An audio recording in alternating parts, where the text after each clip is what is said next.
The snow was falling softly as I pulled into the parking lot of Riverside Country Club at 6:15 on Christmas Eve. The building glowed with warm light, every window framed with elegant white garland and tiny golden lights. It looked like something from a greeting card. I'd worn a dark green dress, simple but nice, with my grandmother's pearl necklace. Nothing flashy. Nothing that would draw attention. I'd learned years ago that blending in made things easier with my family.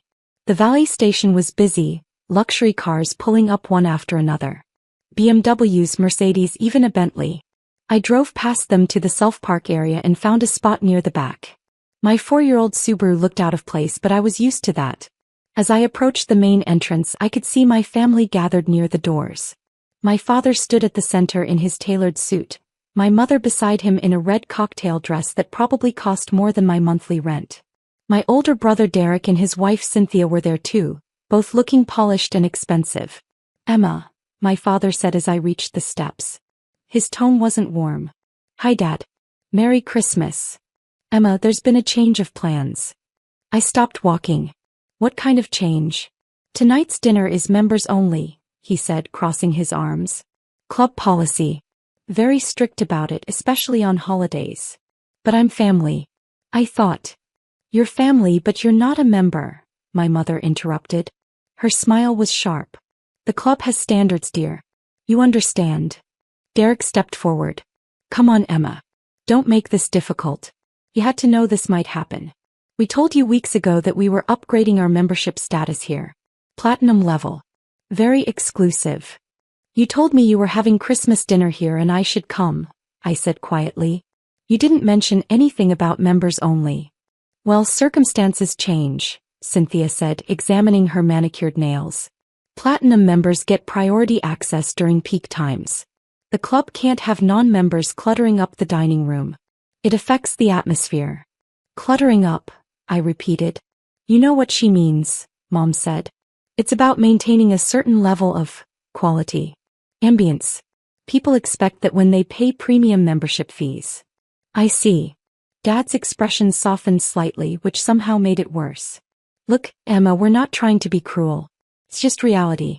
You're not at the same level as the rest of us. You work at that nonprofit, you live in that little apartment, you drive that." He gestured vaguely at the parking lot. "That economy car. This club is for people who've achieved certain things in life." "And I haven't achieved those things," I said. "Not yet," Mom said, like she was being generous. "Maybe someday. But tonight you really should find somewhere more appropriate. Maybe try Applebee's? They're usually open on Christmas Eve. Very festive." Derek shifted uncomfortably. "Emma, don't take this personally. It's not about you specifically. It's about the club's standards." "Right. The standards." "Exactly," Cynthia said brightly. "I'm sure you understand. It's like how some restaurants have dress codes. This club has membership codes. It's perfectly reasonable." A couple walked past us into the club, the man nodding to my father. "George. Looking forward to dinner." "Patricia, lovely as always." "Wonderful to see you, Harold." Mom called back, her voice suddenly warm and friendly. The moment they passed, her expression cooled again. "Emma, you really need to go now. People are starting to notice and it's embarrassing." "Embarrassing for who?" "For everyone," Dad said firmly. "We're trying to build relationships here. Important relationships. Having you standing at the entrance well, it doesn't look good." "Like I'm some kind of beggar," I said softly. "Don't be dramatic," Mom snapped. "We're just being realistic about social hierarchies. You're 30 years old, Emma. You should understand how the world works by now." I looked at each of them. My father, standing like a security guard blocking entry to a place I supposedly wasn't good enough to enter. My mother, embarrassed by my existence. My brother, uncomfortable but not uncomfortable enough to actually say anything. His wife, openly enjoying my humiliation. "Hey," I said. "I'll go." "Good girl," Mom said, already turning away. "Maybe next year you'll have improved your situation enough to join us." I turned toward the parking lot, my heels crunching softly on the light dusting of snow. Behind me I heard my family greeting more arrivals, their voices cheerful and warm. None of that warmth had been for me. I'd made it about 3 steps when I heard rapid footsteps behind me. "Miss Anderson. Miss Anderson, wait." I turned to see Richard Chin rushing out of the club's main entrance. Richard was the club director, a position he'd held for 15 years. He was usually calm and composed, but right now he looked almost panicked. "Richard, it's fine," I started. "It's absolutely not fine," he said, slightly out of breath. He looked past me to where my family stood frozen on the steps. "What's going on here? Why are you leaving?" "Members only tonight," I said quietly. "Family explained the policy." Richard's expression shifted from concerned to confused. "Members only? We don't have a members-only policy on Christmas Eve. We're actually fully booked tonight, but that's because..." He stopped, staring at my family. "Did you tell Ms. Anderson she couldn't enter?" "Now look here," Dad started, stepping forward. "I don't know who you think you are, but we're platinum members of this club, and we have every right to determine who we dine with. I'm Richard Chin, the club director. We've met several times, Mr. Anderson, during your membership application process." "Exactly," Dad said. "So you know we're valued members. And we're telling you that our dinner party tonight is members only. Our family members only." "Your family members only," Richard repeated slowly. His eyes moved to me, then back to my family. "Mr. Anderson, do you know who Ms. Anderson is?" "Of course I know who she is," Dad said impatiently. "She's my daughter. And while we love her, she's not a member of this club, so she can't join us tonight." "Mr. Anderson," Richard said carefully, "Emma Anderson is not just a member of this club." "Right, she's not a member at all," Cynthia interjected. "That's what we've been saying." "No, Mrs. Anderson. I mean, Emma Anderson is not just a member." Richard's voice took on a strange quality. "She's the owner." The silence that followed was profound. "The what?" Mom said faintly. "The owner. Ms. Anderson owns Riverside Country Club. She has owned it for the past 6 years. Derek laughed, but it sounded nervous. "That's impossible. Emma works at a nonprofit. She barely makes $40,000 a year." "I work for a charitable foundation," I said quietly. "I never said it was my only job." "But you..." Mom looked at me like she was seeing a stranger. "You drive a Subaru." "I like my Subaru." "You live in a 2-bedroom apartment." "I like my apartment." Dad's face had gone red. "This is some kind of mistake. Emma can't afford to own a country club. Look at her. She shops at Target." "Mr. Anderson," Richard said, his professional composure starting to crack, "I assure you there is no mistake. Ms. Anderson purchased Riverside Country Club 6 years ago through Anderson Holdings, LC. She owns this property, the golf course, the tennis facilities, and all associated assets."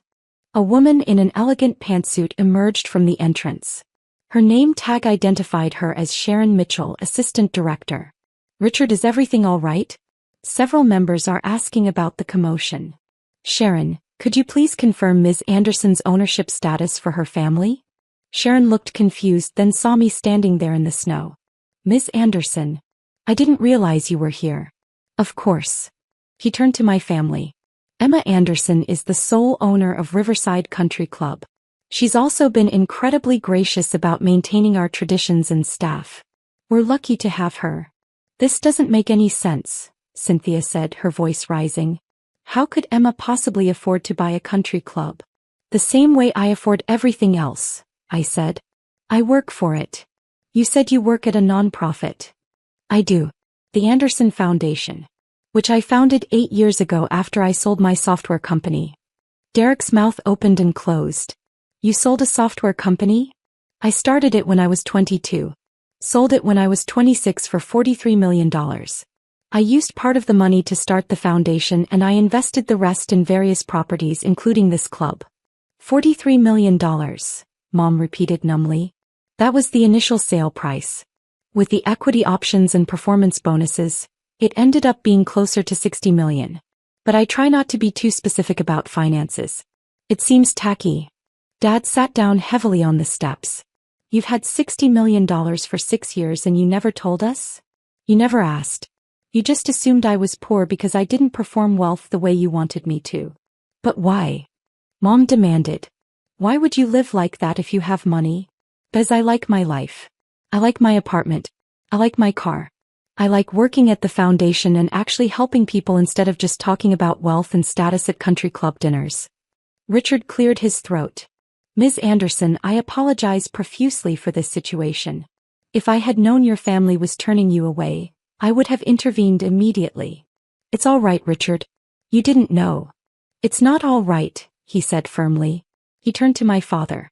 Mr. Anderson, I'm going to need to have a serious conversation with you about club conduct policies. Conduct policies? Dad stood up quickly. Now wait a minute. We're platinum members. We've spent a fortune on this membership.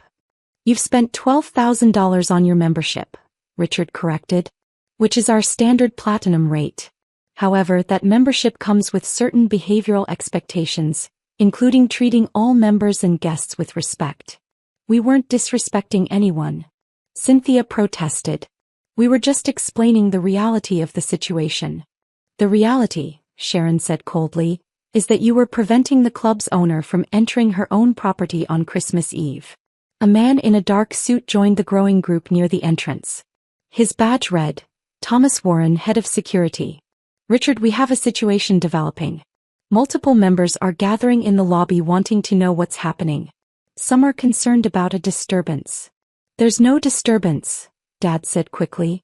Just a family misunderstanding. Everything's fine now. Emma, sweetheart, why don't you come join us for dinner? We'd love to have you. I looked at him. His expression was desperate now, all the superiority gone. Would you? I asked. Of course. Your family. We just didn't understand the full situation. The situation where I own the building? That's not what I meant. But it's what you mean now. 5 minutes ago I wasn't good enough to enter. Now I own the place, so suddenly I'm welcome. Emma, don't be difficult, Mom said, but her voice shook. We made a mistake. Can't you forgive a mistake? A mistake, I repeated. Is that what we're calling it? Another person emerged from the club. An elderly gentleman in an expensive suit, walking with a cane. I recognized him immediately. Charles Pemberton, president of the club's member board. What on earth is going on out here? He demanded. Richard, we have guests waiting for tables and half the staff is distracted by some drama at the front entrance. Mr. Pemberton, Richard said. I apologize for the disruption. There's been an incident involving Ms. Anderson. Charles's expression changed instantly. Emma, what happened? Are you all right? I'm fine, Charles. Just a misunderstanding with my family. He looked at my parents, then back at me, his expression sharpening.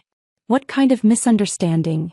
The kind where they told me I couldn't enter because I'm not a member, I said quietly. Charles's face went purple. They did what? It was a mistake. Dad said desperately. We thought there was a members-only policy tonight. There is no such policy, and even if there were, Emma Anderson could enter this club at any time for any reason because she owns every square inch of it. Charles turned to Richard. Tell me their membership status. Richard pulled out his phone, tapped a few times. George and Patricia Anderson. Platinum membership initiated 8 weeks ago. $12,000 annual fee paid in full. Currently applying for Heritage Club status, which would give them access to the private dining rooms and golf priority booking. Heritage Club status, Charles said slowly. That's under my committee's review, correct? Yes, sir. And we were planning to make our final decision on their application after the holiday? That's correct. Charles looked at my parents. Were you aware that Heritage Club status requires not just financial standing but also demonstrated good character and positive contribution to the club community? Yes, Mom said weakly.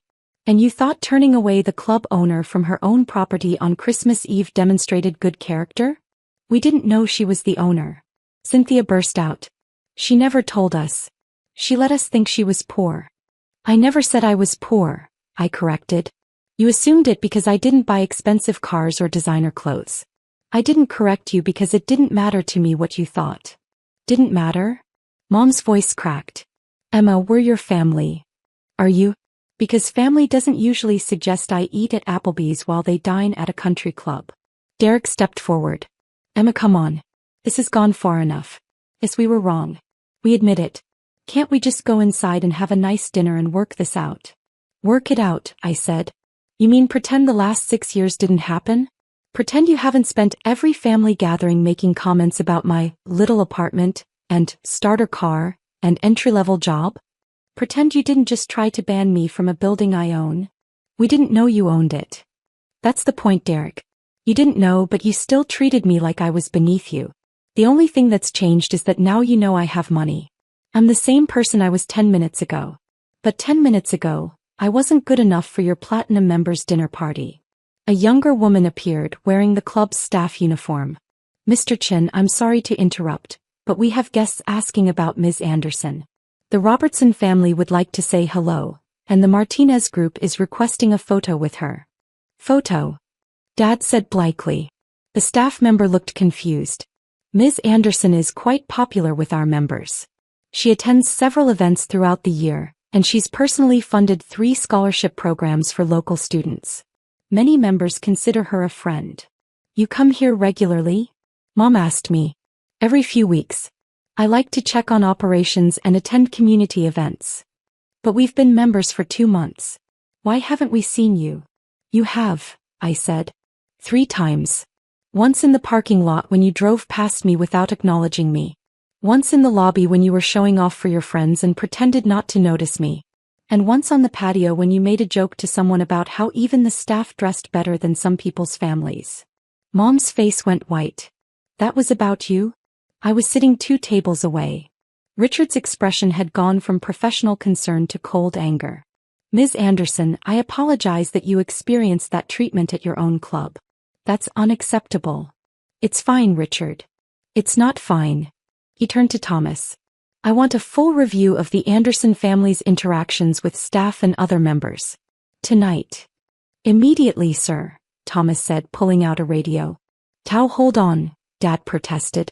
You can't investigate us like we're criminals. We're platinum members. We've donated to club causes. You've paid your membership fees, Charles corrected sharply. That's not the same as donating. And frankly, Mr. Anderson, your behavior tonight calls into serious question whether you understand what this club stands for. A couple approached from the parking lot, older, distinguished looking. The man nodded to me warmly. Emma. Wonderful to see you. Are you joining the Christmas dinner? Hi, Dr. Robertson. Mrs. Robertson. I'm not sure yet. Well, we hope you do. Sarah was just saying how lovely it would be to have you at our table. You're always such delightful company. They continued inside. Mom stared after them. You know the Robertsons? Of course. They've been members here for 30 years. Dr. Robertson serves on the foundation board with me. The foundation board, Mom repeated. The Anderson Foundation has 12 board members. All prominent community leaders. We allocate approximately $8 million annually to local education and healthcare initiatives. $8 million a year, Derek said numbly. Another family passed us on the way in. Emma. Merry Christmas. Merry Christmas, Mr. Tanaka. And another. Ms. Anderson, my daughter wanted me to thank you again for her scholarship. She's doing wonderfully at Princeton. I'm so glad to hear that, Mrs. Chin. Tell her I said congratulations. Each greeting made my family shrink a little smaller. People I'd apparently been interacting with for years.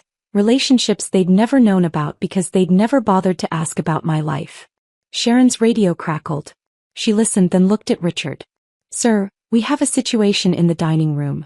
Several members are asking about the delay in seating, and the Anderson party's table is currently the focal point of attention.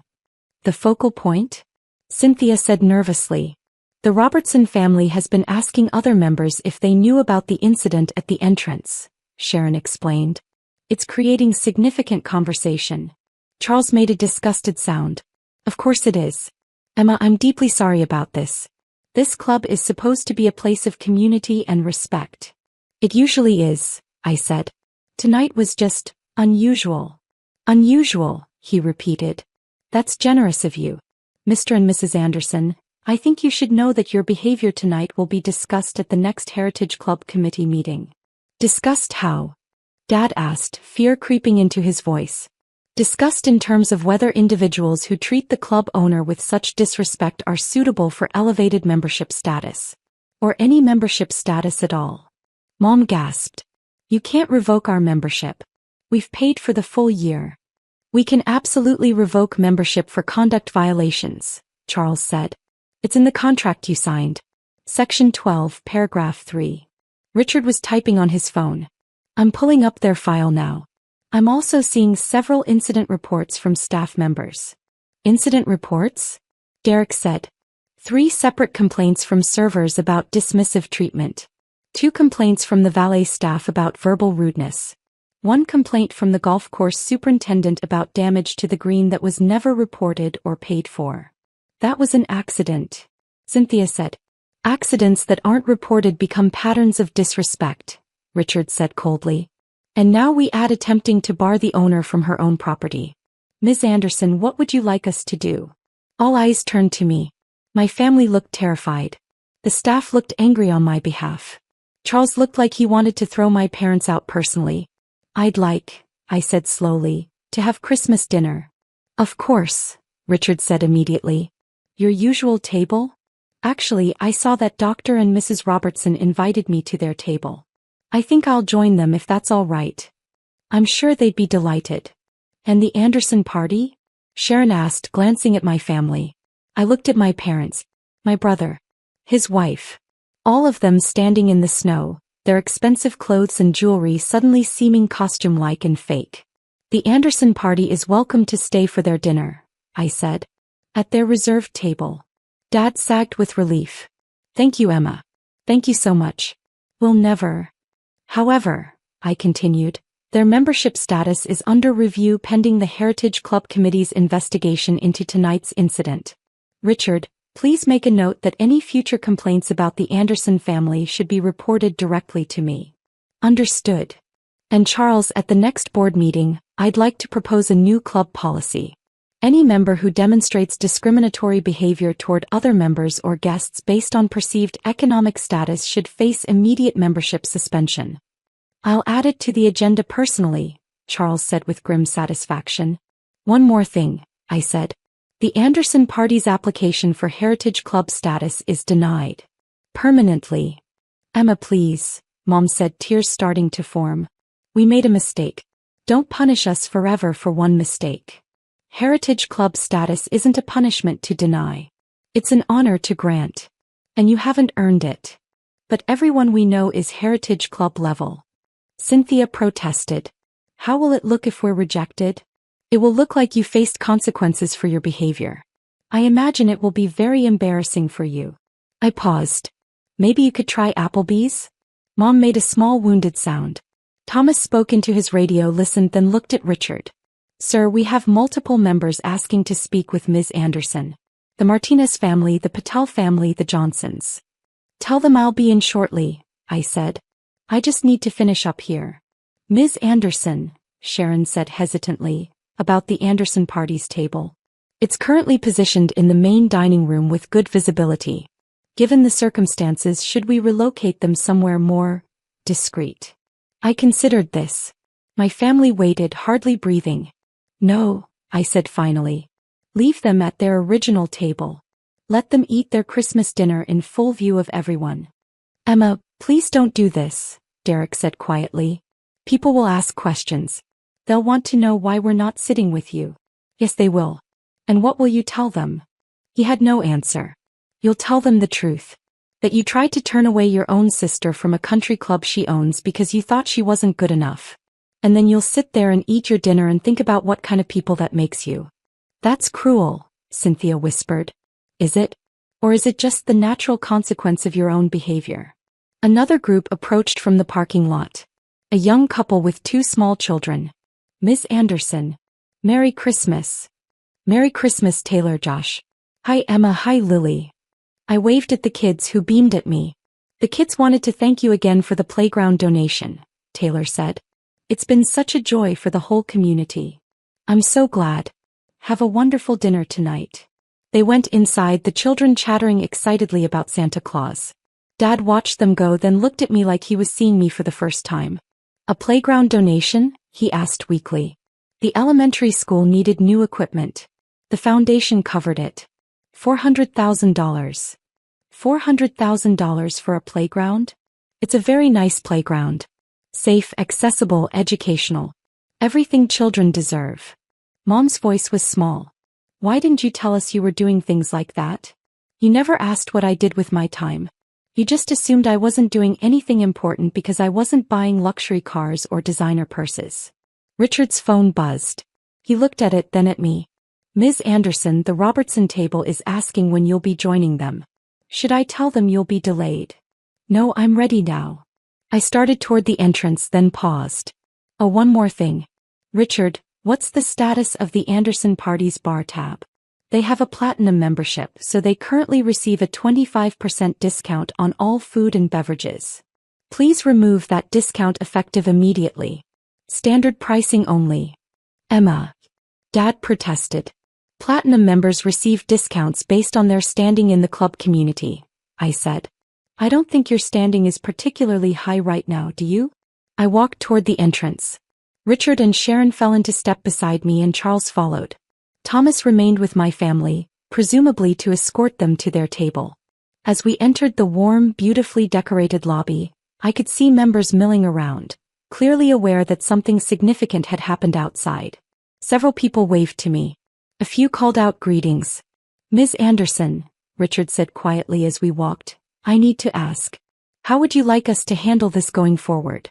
Your family's membership, I mean. Honor their current annual contract. But make it clear that renewal is not guaranteed and will be subject to demonstrated improvement in behavior and community contribution. And if they don't improve? Then next year they can have their Christmas dinner somewhere else. Sharon leaned closer. Between you and me, I hope they don't improve.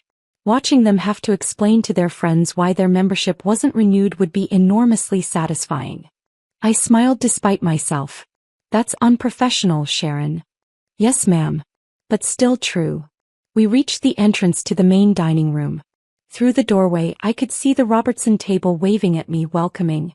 I could also see my family being seated at their table near the center of the room, my mother's face pale, my father's expression hollow. One last thing, I said to Richard. I want a full report on my desk after the holidays detailing every interaction my family has had with staff and other members since they joined. Everything. I want to know if this kind of behavior is a pattern or just tonight's spectacular failure. You'll have it by December 27th, he promised. Thank you. And Richard, have a Merry Christmas. You've handled this with remarkable professionalism. Thank you, Ms. Anderson. Though I wish the circumstances had been different. So do I. I walked into the dining room. The Robertsons stood to greet me, Dr. Robertson pulling out my chair personally. Emma. We're so delighted you're joining us. Thank you for having me. As I sat down, I had a clear view of my family's table. They were staring at their menus like they contained the secrets of the universe, clearly trying to avoid eye contact with anyone. Several nearby tables were whispering, glancing between them and me. Mrs. Robertson followed my gaze. Is everything all right, dear? You seemed a bit delayed coming in. Just a family matter, I said.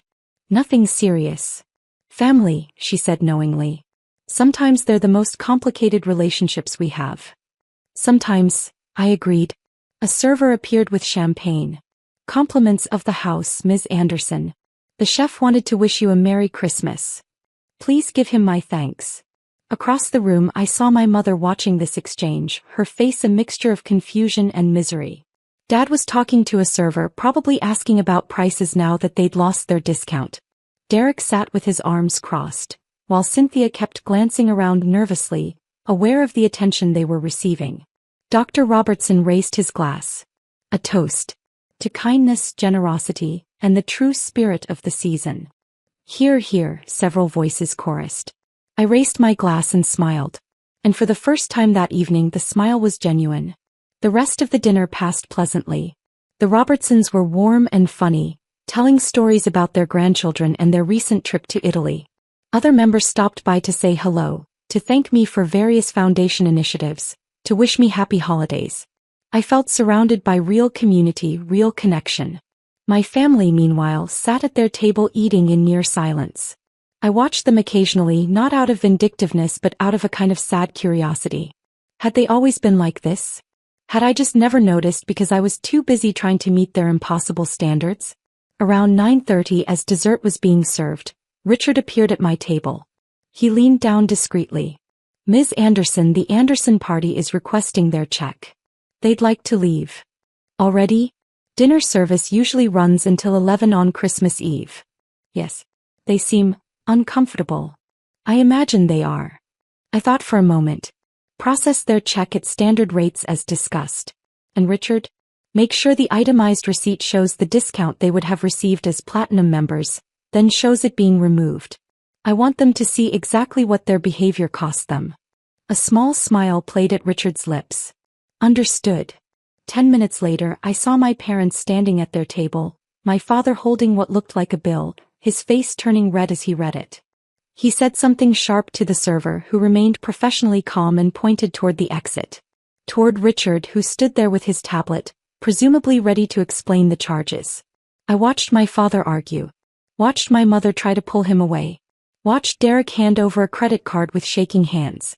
Watched Cynthia walk quickly toward the exit, her head down. They never looked in my direction as they left. Dr. Robertson had noticed too. Friends of yours? He asked gently. Family, actually. Ah. He didn't press further, which I appreciated. Well, their loss is our gain. We've enjoyed your company immensely tonight. Thank you. That means a lot.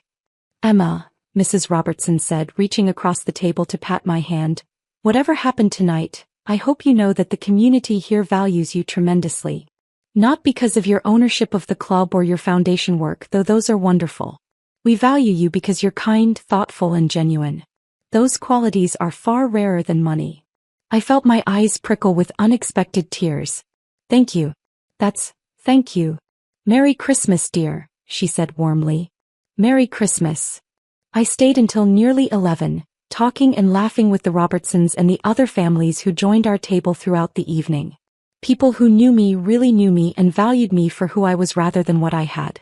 As the evening wound down and I finally prepared to leave, Charles found me in the lobby. Emma, a word? Of course. He guided me to a quiet corner. I wanted you to know that I've already begun documenting tonight's incident for the board. Your family's behavior was unconscionable, and I want to ensure there are consequences. Thank you, Charles. I appreciate that. I also want to apologize. As president of the member board, I should have been more aware of how new members were treating staff and other members. The fact that your family was able to behave badly for 2 months without facing consequences is my failure. It's not your failure. They're very good at presenting well to people who matter to them. Staff and people they consider beneath them get different treatment. Which is exactly why they shouldn't be members at all, he said firmly. Emma, with your permission, I'd like to recommend immediate membership revocation rather than waiting for their annual renewal. I considered this. The vindictive part of me wanted to say yes. But the part of me that had built a successful foundation on principles of redemption and growth hesitated. Let's wait, I said finally. Let's see if they learn anything from tonight. If they improve their behavior, genuinely improve it, then maybe they deserve a second chance. If they don't, then we'll revisit the revocation discussion. Charles nodded slowly. You're more generous than I would be. Maybe. Or maybe I just want to see if people can actually change when they're forced to face consequences. A fair experiment. Though I'm not optimistic about the results. Neither am I admitted. But I'd rather be surprised by growth than proven right about their inability to change. He smiled. This is why the club is lucky to have you as owner. Merry Christmas, Emma. Merry Christmas, Charles. I walked out into the cold night air. The snow had stopped, leaving everything covered in a clean white blanket that sparkled under the parking lot lights. My Subaru sat where I'd left it, looking humble and practical among the luxury vehicles. I sat in the driver's seat for a moment before starting the engine, processing everything that had happened. My phone buzzed. A text from my mother. We need to talk about tonight. Not an apology. Not an acknowledgement of what they'd done. Just a demand for more of my time and attention. I deleted the message without responding. Another text came through, this one from my brother. Emma, please. Let's fix this. I stared at it for a long moment, then typed back. There's nothing to fix, Derek. You showed me exactly who you are tonight. I believe you. I turned off my phone and started the car. As I drove out of the parking lot, I glanced in the rearview mirror. Riverside Country Club glowed in the darkness behind me, warm and welcoming, full of people who valued kindness over status. My family had tried to keep me out. They hadn't realized I owned the key to every door. And tomorrow, they'd wake up to a world where everyone they wanted to impress would know exactly what they'd done. I smiled and turned toward home, ready to spend the rest of Christmas Eve in my comfortable apartment, with my practical car parked outside, living the life I'd chosen rather than the one my family thought I should want. Sometimes the best gift you can give yourself is the freedom to stop caring what people think. Even when those people are family. Especially when those people are family.